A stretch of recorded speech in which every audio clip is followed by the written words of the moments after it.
পোলাও মাংস রান্না করে টিফিন ক্যারিয়ারে ভরে স্বর্ণালংকার ও নগদ অর্থ নিয়ে মসজিদের ইমামের সঙ্গে প্রবাসীর স্ত্রীর পালিয়ে যাওয়ার অভিযোগ উঠেছে।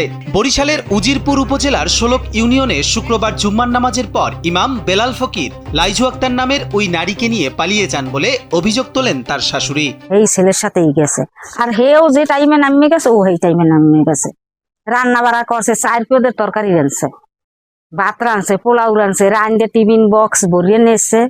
আর করছে ওই টিফিন কেডিতে নেছে তয় তরকারি, 4 টিফিন কেডি এইতে নেছে তয় তরকারি, আর 2 বক্সে নেছে ভাত পোলাও, মাংস, গরুর মাংস, ডিম ভুনা, এরপর মাছ ভুনা সবকিছু নিয়ে গেছে।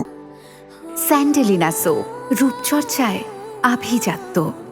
পালিয়ে যাওয়া লাইজু আক্তারের শাশুড়ি জানান, ঘটনার দিন বাবার বাড়ি পাঠানোর কথা বলে তার ছেলের স্ত্রী পোলাও মাংস রান্না করেন, কিন্তু সুযোগ বুঝে খাবার ও লাগেজ ভর্তি জামা কাপড় ও স্বর্ণালংকার নিয়ে পালিয়ে যান। যাওয়ার সময় সঙ্গে করে নিজের কন্যা সন্তানকেও নিয়ে যান লাইজু আক্তার।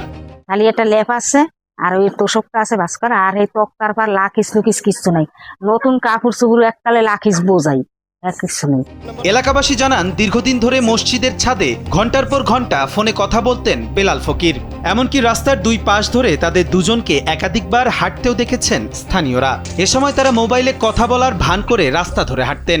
মসজিদের মুসল্লিরা জানান, ইমামের এমন ঘটনায় হতবাক তারা। আমি হুজুর দেই না, হুজুরে কই কল হে বলে কালে বাজিয়ে গেছে। সাধারণ হুজুরা যদি এই কাম করে তাহলে আমি উদ্ভিদ ফোলাফানটা কি করবো? যদি ঘটনা ঘটাইতে পারে তারা, সে একজন ইমাম হইয়া, তাহলে সেই ইমামের পিছিয়ে নামাজ পড়ি আমাদের নামাজ হইব না। সে আমাদের ইমামের পিছিয়ে নামাজ পড়ে নামাজ হইব না। সে যে এরকম এই ঘটনা ঘটাই গেছে, এটা আমাদের কাছে বলেও নাই। আমি গাড়ি চালাই, প্রায় যাই, দেখতাম ওই সাইকেল ঠেলে লেগে যেত, আর সাইডে এক মহিলা যাইতো, ফোনে কথা কইতো না, ওই মহিলাই কথা কইতো, এটা ধরতে পারতাম না। ঠিক আছে, দেখতাম কানের দ্বারে ফোন, ঠিক আছে, আর মহিলা ডান সাইডে যাইতো, হে বাম সাইডে যাইতো, বা মহিলা ডান সাইডে যাইতো, এবার এইরকম। এই ঘটনায় প্রবাসীর পরিবার থানায় একটি সাধারণ ডায়েরি করেন। পুলিশ জানিয়েছে, অভিযোগ পাওয়ার পর তদন্ত শুরু হয়েছে বলে জানান উজিরপুর মডেল থানার ভারপ্রাপ্ত কর্মকর্তা। আমরা এখানে একটা তথ্য পেয়েছি, এখন তথ্যটা যাচাই বাছাই করে দেখছি যে দুইজনই যেহেতু অ্যাডাল্ট, তারা কি স্বেচ্ছায় গেছে নাকি কেউ কাউকে নিয়ে গেছে, এটা আমরা দেখছি।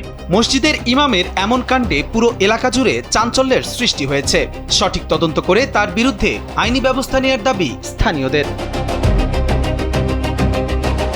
কবির চৌধুরী, জয়, কালবেলা।